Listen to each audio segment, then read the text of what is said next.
Good afternoon and happy Memorial Day.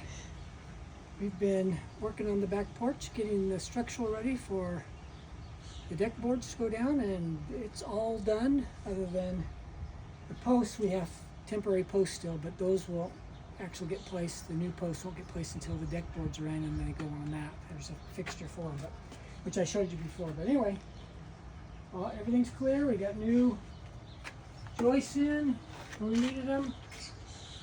Anywhere we had rot and termite and whatever, so it's all set to go.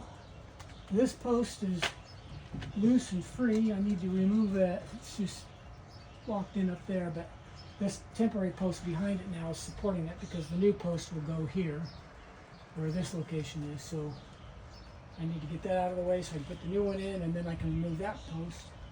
And I've already got the temporary there. So it's ready for the new post to go on top of those three joists there. And then that's a temporary over there, but it needs to move because it's kind of in the location of where the others are going to go. So the bottom line is I'm thrilled to death with where it's turned out. It's almost level across, and we should have a wonderful little deck when it's all said and done. That's all I have to say. That's all you have to say? Okay.